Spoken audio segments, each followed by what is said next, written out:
우상에게서 멀리하라라는 제목으로 저와 여러분이 함께 하나님의 말씀을 통하여 큰 은혜의 시간을 가질 수 있기를 바랍니다. 오늘 우리 장로교를 있게 한, 개혁교회의 장로교회를 있게 한 산증인이요 위대한 교부가이신 칼뱅이라는 분이 계세요. 아마 한번 이분의 이름을 들어보신 분도 계실 거고 또 생소하게 처음 들어보신 분도 계실 겁니다. 그분이 칼빈의 기독교 강론이라는 그런 책을 쓰셨는데요. 제가 요즘 그 책을 읽고 있거든요. 그 책에 보면은 이 칼뱅 선생님께서 이런 얘기를 합니다. 인간의 마음은 우상을 만드는 공장과도 같다. 인간의 마음에서 별의별 잡다한 온갖 세상의 잡신들을 만들어내고 있다라는 것입니다. 우리 여호와 하나님께서는 우리 인간의 마음에 이 씨앗을 다 심어 놓으셨어요. 무슨 씨앗이냐? 이 종교애라는 씨앗입니다. 사람들은 다 종교성을 다 갖고 있습니다. 어떤 사람들은 불교를 믿고, 어떤 사람은 힌두교를 믿고, 이슬람교를 믿고, 또 가톨릭을 믿고, 개신교 기독교를 믿고, 원불교를 믿고, 어떤 사람은 이상한 이단에 빠지고, 전부 다 인간의 마음은요, 하나님께서, 이 조물주 하나님께서 이 종교라는 그 씨앗을 다 마음에 다 심어 두셨습니다.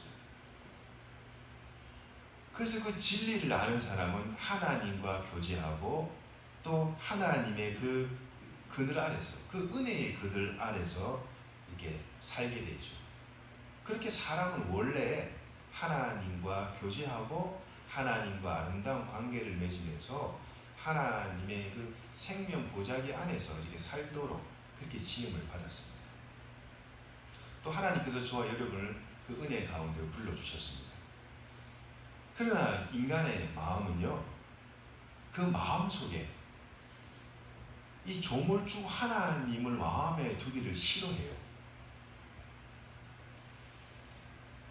생각이 미련해지고 또 허망해져서 사람들은 새나 짐승이나 나무나 돌이나 금이나 은이나 이런 보이는 형상, 인간이 새긴 그런 형상을 조각하는 그 형상을 하나님으로 착각하고 거기에 복을 빌고 자신의 가족의 안녕을 구합니다.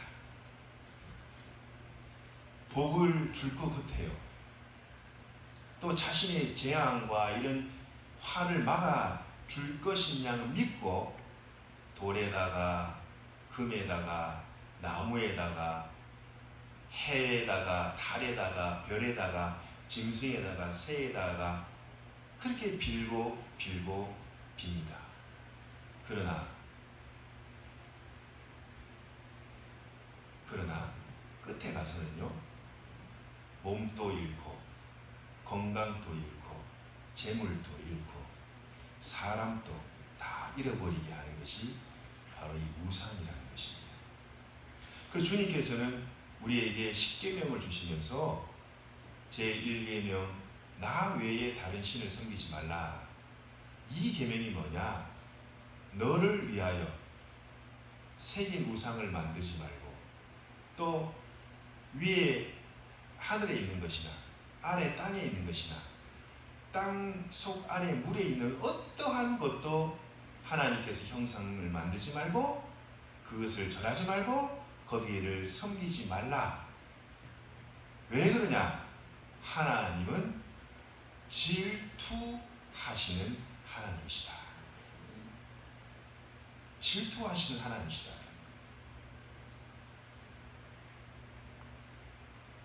이 우상을 섬기는 사람들은 하나님께서 그 진노와 화가 3, 4대까지 이르게 하지만은 하나님을 사랑하고 하나님을 경외하고 하나님의 그 말씀, 그 계명을 지켜 행하는 사람은 하나님께서 1000대까지 복을 주신다라고 주님께서 말씀하시죠. 하나님께서 이런 복을 주심에도 불구하고 사람들은 그 생각이 허망해지고 그 마음이 미련하여져서 새나 나무나 돌이나 금이나 은이나 해나 달이나 별을 숭배하고 숭상하는 그런 미련한 마음에 갇히게 된다는 것입니다. 여러분, 이 질투라는 것이 인간 세상에도 질투라는 것이 엄청 무서워요. 여러분, 질투해 본 적 있습니까? 아마 한 번씩은 다 시기, 질투 이런 거죠. 나보다 더 외모가 더 이쁘고 더 멋있고 집안이 더 나보다 더 좋은 집안에서 좋은 부모님, 좋은 믿음의 신앙에서 만나 자란 사람을 보거나 혹은 나보다 재물이 많고 나보다 배운 게 많고 이런 사람들 보면은 때로는 뭐예요? 나보다 더 재능이 많은, 더 머리가 좋고 재능이 있는 사람들 보게 되면 왜 하나님은 나에게 그런 걸 허락하지 않았나 라는 그런 생각을 가질 때가 있지요, 사람이라면. 근데 질투는요, 시기는요, 결국 자기를 조물 먹고 갉아먹게 만듭니다. 하나님의 질투와 이 인간의 질투는 질적인 차이가 있습니다. 하나님은 우리를 극진히 사랑하셨기 때문에 그 관계성 안에 있는 인간이 다른 목석이나 다른 우상을 섬기는 것을 보면은 하나님은 아주 질투하세요. 하나님의 질투는 거룩하고 구별된 질투이지만 사람의 인간의 질투는요, 사람을 나락으로 떨어지게 하는. 여러분, 이런 우스갯소리가 있더라고요. 이야기가 있더라고요. 어떤 한 농부가 말이죠, 나귀랑 염소를 이렇게 키웠대요. 그런데 이 염소가 하루는 이 나귀가 땀 흘려 일하는 걸 보고 염소가 이 나귀에게 찾아가 이렇게 얘기를 했대요. 나귀야, 더 그리 열심히 일할 필요 없어. 때론 꾀도 부리고 저 건너갈 때 물에도 자빠지고 한번 넘어지고 아픈 척 한번 해봐봐. 그럼 아마 주인님이 너를 아마 일도 안 시키고 아마 편안하게 쉬게 할 거야. 염소가 그 꾀를 그 나귀에게 알려줬대요. 그래서 나귀가 들어보니까 솔깃한 거예요. 그래서 짐을 싣고 가다가 나귀가 넘어지고 자빠지고 막 약한 척 아픈 척 이렇게 하는 거예요. 아유, 그 농부가 자기 집에 그런데 재산 1호인데 이 나귀가 아픈 거 보니 어떡합니까? 그래서 용한 사람을 찾아가서 여차저차 사정을 얘기하니까 이 의사가 하는 얘기가 어르신 이 나귀가 아픈 거는요 딱 묘약이 하나 다 있습니다. 그 묘약은요 그 염소의 간을 빼가지고 삶아가지고 먹이면은 나귀가 힘을 팍 일어난다. 그날 염소 잡혀 먹었어요. 고기를 잡혀 먹고 간은 빼가지고 나귀의 보약으로 쓰였다고 합니다. 이건 우스운 이야기지만 인간의 질투는 말이죠, 결국 자기의 생명을, 자기의 인생의 전반적으로 나락으로 빠지게 하지만 우리 하나님의 질투는 왜 하느냐? 엄밀히 말해서 우리를 사랑하기 때문에 그렇습니다. 관심이 있기 때문에 그렇습니다. 여러분, 제가 여러분께 한번 여쭤보겠습니다. 회사원이 말이죠, 아무도 관계도 없는 농부가 열심히 땀을 흘려 큰 수확을 거둬서 큰 돈을 벌었어요. 이 회사원이 농부를 질투합니까? 여러분, 동물 키우는 농부가 어떤 장군이 열심히 일을 내가 장군이 별 2개에서 별 3개를 달았어요. 그렇다해서 이 농부가 이 장군이 장군 된 걸 갖다 질투합니까? 질투 안 합니다. 왜요? 나는 별로 관계없는 일이기 때문에 그래요. 누가 별다라 그랬더니 나랑 아무런 상관없는 사람이, 나랑 아무런 상관없는 농부가 열심히 일을 하고 가축을 길러 돈을 벌어들여서 그 질투하지 않습니다. 왜 질투를 하느냐? 상대방이 나랑 뭔가 관계와 관련이 있으면은 뭐래요? 질투를 하게 됩니다. 그래서 우리 속담에 이웃 사촌이 땅을 사면 뭐래요? 이웃이, 내 바로 옆에 있는 사람이, 내가 그래도 좀 아는 사람이 나보다 잘나고 나보다 돈을 많이 벌고 나보다 뭔가 뛰어나면은 배가 아픈 거예요.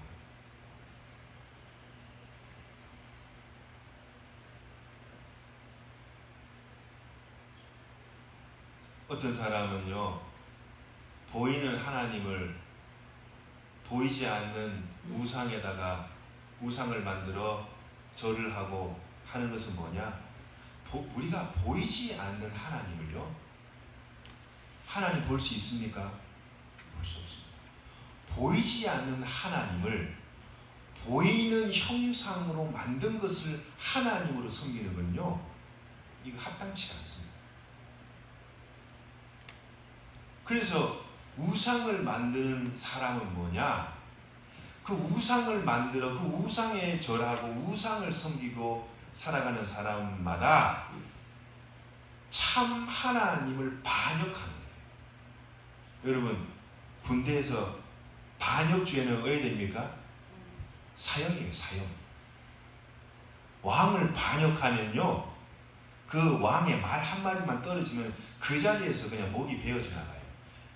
우상을 만드는 사람마다 참 하나님께 반역하는 거랑 똑같다.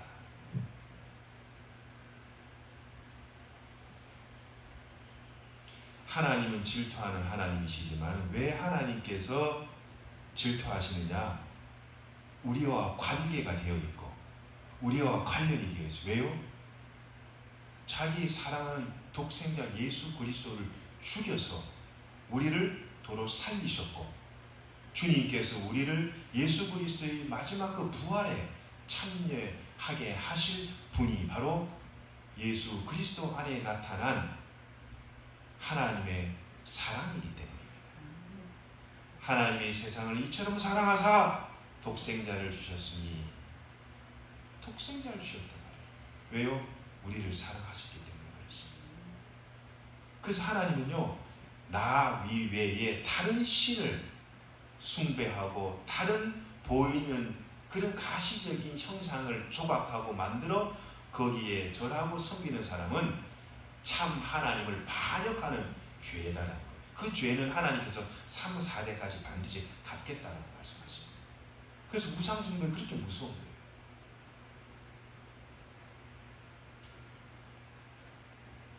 우리 일제시대 때 심사참배를 반대해서 옥에 갇히고 순교하신 우리 믿음의 신앙의 어른들이 많습니다. 아마 마지막이 되면 말이죠, 진짜 신자와 가짜 신자가 다 구분이 납니다. 저기에 누군가가 총을 들고 여러분 머리를 겨냥해서 너 예수 믿을래 안 믿을래? 총들 여기에 나 예수 믿고 죽겠어요 라고 손 한번 들어보세요. 진짜와 가짜가 구분이 납니다. 여러분, 우리 신앙이 말이죠, 주일날 잠깐 와가지고 한번 하나님께 문안 인사하는 거, 그걸로 구원 받을 수 있습니까? 하나님이 주신 구원이요, 은혜가 그렇게 싸구려가 아니거든요. 예수님이 십자가에서 못이 박히고 옆구리에 창에 피가 흐르고 온몸에 살갗이 다 뜯겨져 나가는 그 고통 가운데 돌아가셨어요. 왜요? 왜요? 저 여러분 사랑하기 때문에. 그런 하나님의 은혜와 사랑에 감격하지 않고 예배드리는 한 시간은 엄밀히 말해서 이방신을 섬기는 예배와 다를 바가 없습니다.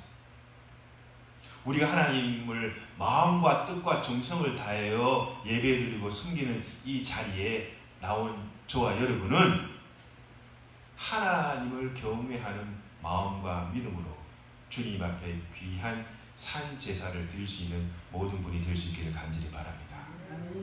이것이 바로 하나님만을 섬기겠다는 성부, 성자, 성령 우리 삼위일체 되신 우리 하나님만을 내가 섬기겠다는 건강한 기도인의 신앙 고백이요 믿음의 고백인 줄 믿습니다. 주님께서 오늘 우리에게 말씀하시죠. 사랑하는 내 자녀들아, 우상으로부터 너를 지켜라. 우상으로부터 너를 멀리해라 이 말이거든요. 보이는 색인 우상, 조각한 우상만 우상입니까? 보이지 않는 우상도 많아요. 돈, 재물, 여기 우상인 사람들이 많습니다. 뭐니 해도 돈이라고. 그냥 돈에 뭐 한 사람도 많아요. 그 죽을 때 다 가지고 갈 건지 사나 죽으나 하나님 위에 돈이 있는 사람이었어요. 하나님은 그냥 취미야, 액세서리야. 잠깐 주일 한번 들여와서 적당하게 뭐 지갑 뭐 한 장 꺼내서 지폐 한 번 준 끝이야. 그걸 예배로 착각하는 사람들. 그렇지 않습니다, 여러분. 하나님을 마음으로 여기지 마시기 바랍니다. 그래가 복을 못 받아요. 그래가 예배가 될 수가 없어요. 하나님의 은혜를 알고 하나님의 그 사랑과 그 자비에 감격한 사람은요, 예배하는 자세가 틀립니다. 예배하는 마음이 틀려요. 하나님 앞에 나온 그 심령 자체가 틀리단 말이에요. 그 심령 가운데 하나님께서는 은혜를 베푸시고 자비를 베푸시고 집안의 꼬인 문제를 해결해 주시고 내 인생이 풀지 못한 여러 가지 숙제들을 하나님께서 하나하나씩 풀어가는 것이 하나님의 은혜요 자비의 손길인 줄 믿습니다. 그래서 우리가 예배 한번 잘 드리면요, 심령 묵은 체진이 여러분이 꼬이고 묶이고 얽힌 설킨 일들이 해결될 수 있는 것이 이 예배라는 거예요. 하나님을 만나는 시간이기 때문에 그렇습니다. 여러분, 하나님 질투하십니다. 보이는 우상뿐만 아니라 보이지 않는 우상, 내 명예나 내 자리, 내 위치, 내 이름, 물질, 때론 자식이 우상이 되는 경우도 있어요. 자식이 우상이에요. 요즘은 자녀들 안 놓거나 못 놓거나 낳아도 하나, 자식이 우상이에요. 그런 가정들 있어요, 없어요? 많습니다. 그냥 자식이 우상입니다.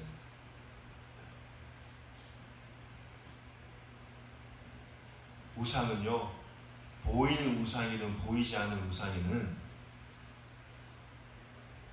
그거는 보지도 말고 만지지도 말고 듣지도 말고 가까이 하지도 마시기 바랍니다.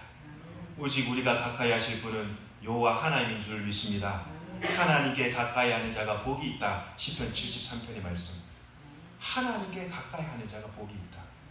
우상은 멀리 하길 바랍니다. 우상은 여러분 가까이도 두지 마시길 바랍니다. 오직 길이요 진리요 생명 되시고 우리에게 영원한 하나님의 나라를 선물해 주실 우리 여호와 하나님만을 가까이 하시는 복된 인생을 살아가실 수 있기를 주님의 이름으로 간절히 축원드립니다. 그것이 우리가 살 길이요, 여러분의 자녀들이 살 길이요, 여러분의 가정이 살 길이요, 우리 이 와룡교회가 살아갈 수 있는, 살 수 있는 유일한 방법임을 깨달으시고, 여러분 마음속에 모든 우상을 제거하시고, 혹 행위 하나 여러분 가정에 있는 우상도 다 타파하셔서 하나님 주시는 그 은혜와 평강을 누리시는 복된 인생을 살아가시는 저와 여러분이 될 수 있기를 주님의 이름으로 간절히 축원드립니다. 기도하겠습니다.